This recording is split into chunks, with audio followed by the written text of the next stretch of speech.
மருந்து சேனலுடைய மேலும் பல பதிவுகளை தெரிந்து கொள்ள இந்த சேனலை சப்ஸ்கிரைப் செய்யவும், பெல் பட்டனை அழுத்தவும். மேலும் மருத்துவரின் ஆலோசனை பெற இந்த வீடியோவில் உள்ள எண்ணிற்கு தொடர்பு கொள்ளவும். இயற்கை மருந்து நேயர்களுக்கு வணக்கம். நான் உங்களை பேசுவேன் ஹரிதாஸ். பக்கத்தில் இருக்கிற பாப்பாவுக்கு பார்த்தீங்கன்னா பிசிஓடி கம்ப்ளைண்ட் ஒரு சில வருடங்களாக இருந்தது. அது எப்படி ஒரு சில மாதங்களே சரியாச்சு, அதே மாதிரி வெள்ளைப்படுத்தல் இருந்தது எப்படி சரியாச்சு, அதனால் ஏற்பட்ட காம்ப்ளிகேட் என்ன, எப்படி அதை குணமாச்சு அப்படின்ற முழு தகவல் இந்த வீடியோ பார்க்கலாம். வாங்க வீடியோக்குள்ள போகலாம். நேர்களே, இப்போ பாப்பாவுக்கு பார்த்தீங்கன்னாக்கா ஒரு சில வருடங்களாக பார்த்தீங்கன்னாக்கா அந்த நீர்க்கட்டி பிரச்சனை இருந்தது. இதனால் அவங்களுக்கு என்னென்ன பாதிப்புகள் இருந்தது, வெள்ளைப்படுதல் பிரச்சனை இருந்ததுனால என்னென்ன பாதிப்புகள் இருந்தது அப்படின்றது அவங்கக்கிட்ட கேட்கலாம். வணக்கம், உங்கள் பேர்? சார், என் பேர் பார்த்தீங்கன்னா மரியா. அவங்களுக்கு என்னென்ன பிரச்சனை இருந்ததுமா? சார், ஃபஸ்ட்டு பார்த்தீங்கன்னா எனக்கு ரொம்ப வயிறு வலிச்சுட்டே இருந்துச்சு. ரொம்ப வயிறு வலிக்கும்? ரொம்ப இழுத்து பிடிக்கும், சரியாக சாப்பிட மாட்டேன், ரொம்ப டயர்டாகிடும், தூக்கம் வராது, ரொம்ப டென்ஷனு. பசங்க இருக்கிறதுனால நம்ம ரோட்டீனாக அப்படியே ரொம்ப சேஞ்ச் ஆகிடுச்சிங்க. ஸோ ஒன்ஸ் பார்த்தீங்கன்னா நான் போய் ஸ்கேன் பண்ணும்போது இது ரொம்ப எனக்கு பீரியட் தள்ளி போச்சுங்க. சரி, ஒன்ஸ் போய் நம்ம ஸ்கேன் பண்ணிடலாம், ஸ்கேன் பண்ணிவிட்டு வந்துட்டு நம்ம எது இருந்தால் பார்த்துக்கலாம் அப்படின்னு நான் 4-5 டாக்டர்கிட்ட போய் பார்த்துட்டேன். ஸோ எனக்கு இந்த பிசிஓடிக்கு ஒரு தீர்வே கிடைக்கல. ஸோ அப்புறம் பார்த்திங்கன்னா இது பார்த்திங்கன்னா நான் போய் டாக்டரை கேட்கும் போது பிசிஓடின்றது எனக்கு ரொம்ப டென்ஷனாக இருந்துச்சுங்க. என்னால் சரியாக சாப்பிட முடியாது, தூங்க முடியாது, பசங்களை சரியாக கவனிக்க முடியாது, தலை வலிக்கும், என்னால் எழுந்து சமைக்கக்கூட முடியாது, செய்ய முடியாது. பீரியட் உதிரியாக போகும்.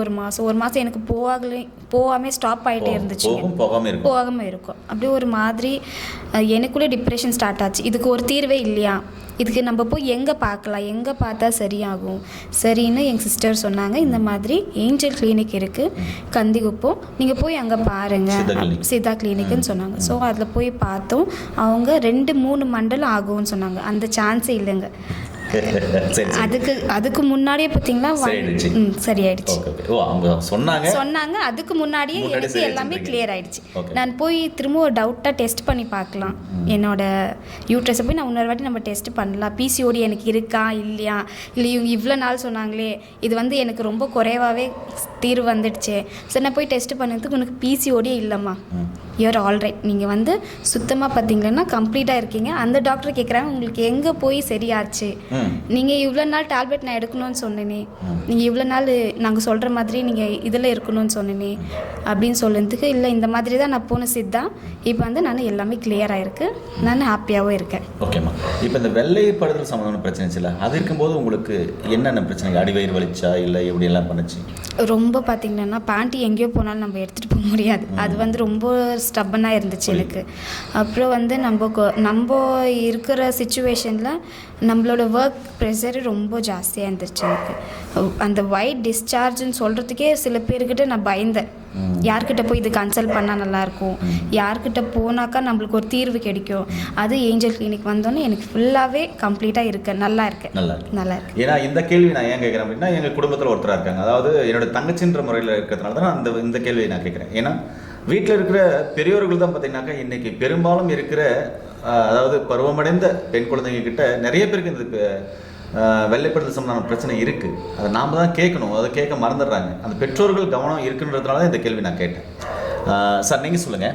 இவங்களுக்கு ஃபஸ்ட்டு பார்த்தீங்கன்னா கண் சார்ந்த பிரச்சனை இருந்துச்சு, அப்புறமா உங்களுடைய நண்பர், உங்களுடைய குருநாதர், எங்களுடைய குருநாதர், உங்களுடைய நண்பர் ஆண்டவர் தாலி விட்டு இது சரியானது, அதெல்லாம் நம்ம நிறைய வீடியோக்களில் பார்த்தா பாப்பா பேசியிருக்காங்க. இவங்க முடியும் நிறையா இருக்கும், இதெல்லாம் பார்த்தீங்கன்னா நிறைய என்ன சொல்கிறது வீடியோக்கள் பதிவேற்றம் செஞ்சுருக்காங்க. ஆனால் இன்றைக்கி அந்த பிசிஓடி கம்ப்ளைண்ட் பார்த்தீங்கன்னா பல வருஷங்களாக இருந்துச்சு. அவங்க நிறைய டாக்டர்கிட்ட போனாங்க, அதுக்கப்புறம் திருப்பி நம்மக்கிட்ட வந்தாங்க. அதுக்கு நீங்கள் உங்கள் மருத்துவ ஆலோசனைப்படி என்ன ட்ரீட்மெண்ட் கொடுத்தீங்க? ஐயா, அவங்க வந்தப்போ நம்மளோட பெண் மருத்துவர் இவங்களை டயக்னோஸ் பண்ணாங்க. டயக்னோஸ் பண்ணி இந்த பிசிஎஸ் கம்ப்ளைண்ட் இருக்குது. ஆல்ரெடி இவங்க அல்ட்ராசவுண்ட் ஸ்கேன் எடுத்துருக்காங்க. ஆல்ரெடி மகப்பேறு மருத்துவர் கைனகாலஜிஸ்ட் இவங்க பார்த்துருக்காங்க. பார்த்துட்டு இப்போ நம்மளோட பெண் மருத்துவரும் அவங்க இவங்களை டயக்னோஸ் பண்ணி ரிப்போர்ட்ஸ் எல்லாம் செக் பண்ணதில் இவங்களுக்கு ஜஸ்ட் பைலேட்ரல் பிசிஓஎஸ்ன்னு மட்டும் தான் சொன்னாங்க. பைலேட்ரல் ஓவரி சிஸ்ட் ரிப்போர்ட்டில் இருந்தது அதுதான். அதுக்கப்புறம் இவங்களுக்கு ஹீமோக்ளோபின் ரொம்ப கம்மியாக இருந்தது, ரொம்ப டிப்ரெஷனாக இருந்தாங்க. இதனால் ஒயிட் டேஷ் இருக்கிறதுனால இவங்க சொன்னாங்க டிஸ்கம்ஃபர்ட், வேலை செய்கிற இடத்துல வேலை டென்ஷன் அதிகம், டிப்ரெஷன், அதே மாதிரி ஹீமோக்ளோபின் கம்மியாக இருந்தது. அதுக்கு அவங்க நிறைய டானிக்ஸ் எடுத்தாங்க, அதுவும் அவங்களுக்கு பெருசாக பலன் கொடுக்கல. ஏன் இந்த மாதிரி ரிப்பீட்டட் ஆகிட்டு இருக்குது அப்படின்னு சொல்லும்போது நம்ம உளவியல் ரீதியாக அவங்களுக்கு சில கவுன்சிலிங் கொடுத்தோம். உணவு மாற்றங்களை அவங்களுக்கு சொன்னோம்.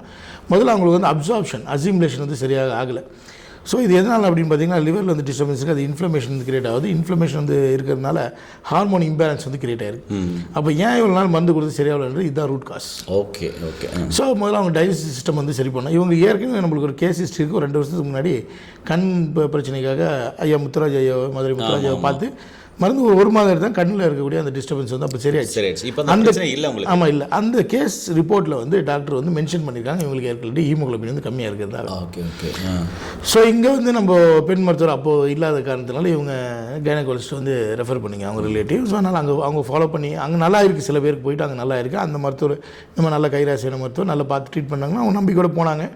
அங்கேயும் அவங்களுக்கு கொஞ்சம் ரிசல்ட் வந்திருக்கு. பட் ஆனால் அதுக்கப்புறம் கொஞ்ச நாள் ட்ரீட்மெண்ட் ஸ்டாப் பண்ணிட்டு மறுபடியும் பழையபடிக்கு தான் அதே மாதிரி ஆயிருக்கு மென்ஷன்.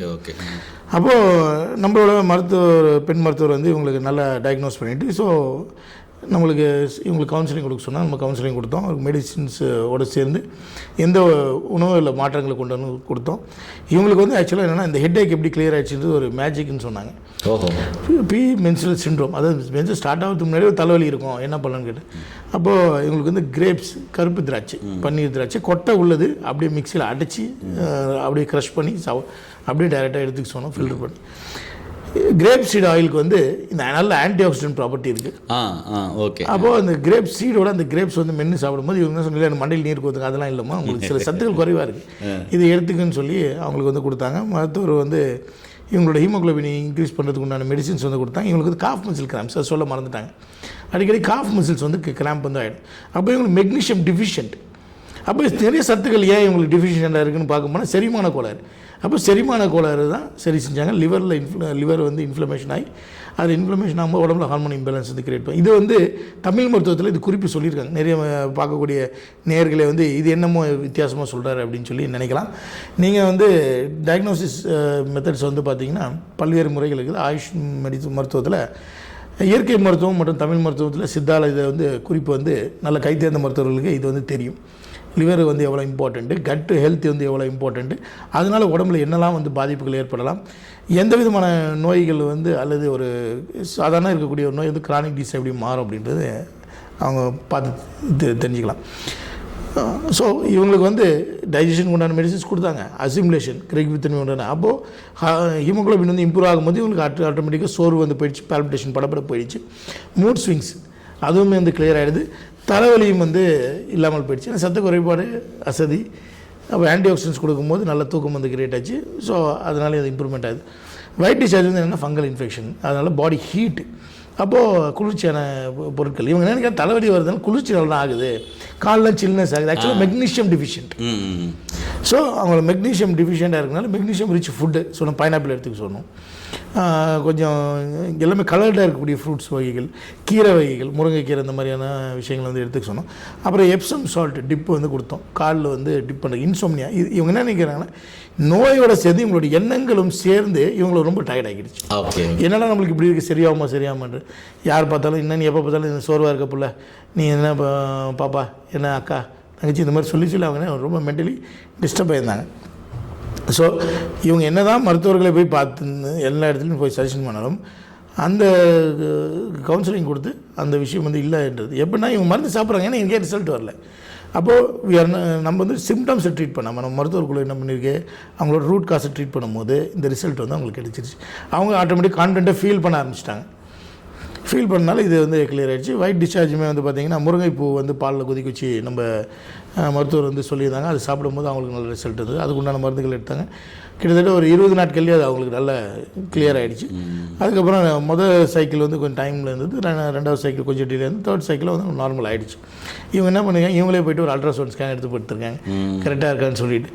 அவங்க என்ன சொல்லுங்க, இது காணாமல் போச்சு, டிவி விளம்பரத்தில் ஒரு மாதிரி காணாமல் போயிடுச்சு, போயிருந்து குழந்தைங்க இருக்காங்கல்ல அந்த மாதிரி அப்படின்னு சொல்லிட்டு அவங்க ஃபீல் பண்ணிவிட்டு அவங்க மருத்துவம் வந்து ஆச்சரியப்பட்டு தான் வந்து சொன்னாங்க. ஸோ இங்கே என்ன இங்கே டிஃபரன்ஷியல் டயக்னோசிஸ்ன்னு சொல்லுவோம். இங்கே நம்ம மருத்துவர் குழுவானவர்கள் அவங்க பண்ணக்கூடிய டயக்னோசிஸ் மற்றும் இவருக்கு என்ன தேவைன்றது எல்லா விஷயத்தையும் வந்து அதை வந்து அணுகி அவங்களுக்கு அதை புரிய வச்சு அதை விஷயத்தை வந்து அவங்க அதை அப்ளை பண்ணும்போது லைஃப் ஸ்டைலில் வந்து அப்ளை பண்ணும்போது லைஃப் ஸ்டைல் மாற்றங்களை வந்து ஏற்படுத்தும் போது அவங்க எதிர்பார்த்த அந்த டிசைன் ரிசல்ட்ஸ் கிடச்சிருச்சு. அவங்க சுறுசுறுப்பாக இருக்காங்க, இப்போ நல்ல வேலைக்கு போகிறாங்க, சந்தோஷமாக இருக்காங்க, ஆரோக்கியமாக இருக்காங்க. நன்றிங்க சார். நேரில் பார்த்திங்கன்னா பெரும்பாலும் இந்த காலகட்டத்தில் பெண்களுக்கு, அதாவது பருவமடைந்த பின்னாடி இருக்கிற பெண்களுக்கு பார்த்திங்கனாக்கா இந்த பிசிஓடி பார்த்திங்கன்னா இந்த நீர்க்கட்டி நார்க்கட்டு சாதாரணமாகிடுச்சு. ஆனால் இது ரொம்ப மைல்டாக இருக்கும்போது எந்த பிரச்சனைகளும் ஏற்படுத்தாது. அதுவே கொஞ்சம் சைஸ் கொஞ்சம் பெருசாக இருக்குது அப்படின்ற போது பார்த்திங்கன்னா ஒரு சில பிரச்சனைகளை ஏற்படுத்தும். அது நான் நிறைய வீடியோக்களை சொல்லியிருக்கேன். ஒருவேளை உங்களுக்கும் இது மாதிரிலாம் கர்ப்பப்பையில் நீர்க்கட்டி நார்க்கட்டி இருக்குது, கர்ப்பப்பை சார்ந்த பிரச்சனைகள், கருமுட்டை வளர்ச்சி இல்லை, கருமுட்டை வெடிக்கலை, இல்லை கர்ப்பப்பை இறங்கிருக்கு, கர்ப்பப்பையில் பார்த்திங்கனாக்கா வீக்னஸாக இருக்குது, அந்த பிளேபின் டியூப்பில் அடப்பு இருக்குது, இது மாதிரி கர்ப்பப்பை சார்ந்த பிரச்சனைகள் இருந்தாலும் இங்கே இருக்கிற பெண் டாக்டர்கள் இனிமேல் நாடி பிடிச்சி பரிசோதனை பண்ணி உங்களுக்கு சரியான சிறப்பான சிகிச்சைகள் கொடுப்பாங்க. நான் என்ன சொல்கிறேன்னா, எல்லா வீடியோவில் சொல்கிறது தான், அனைத்து மருத்துவர்களையும் பாருங்கள், மருத்துவர் கொடுக்குற மருந்துகள், மருந்து ஆலோசனைகள், அது எப்படி உட்கொள்ளணும், அது எவ்வளோ காலம் உட்கொள்ளணுன்றதை கடைப்பிடிங்க. ஒருவேளை அங்கேயும் சரியாகலன்ற சமயத்தில் கீழே போகிற நம்பருக்கு கால் பண்ணிவிட்டு ஒரு டைம் பார்த்தீங்கன்னாக்க படித்த பட்டதாரி மருத்துவ மூலமாக கொடுக்கப்படுற சிறப்பான சிகிச்சைகளையும் ஆலோசனையும் எடுத்து உணவியல் முறை, வாழ்வியல் முறை, சரி விகித உணவு, இதையே சரி பண்ணுங்கள். நோய் நொடி இல்லாமல் ஆரோக்கியமாக வாழுங்க. மீண்டும் இன்னொரு அருமையான பதவியில் சந்திக்கலாம். நன்றி, வணக்கம். வணக்கம்.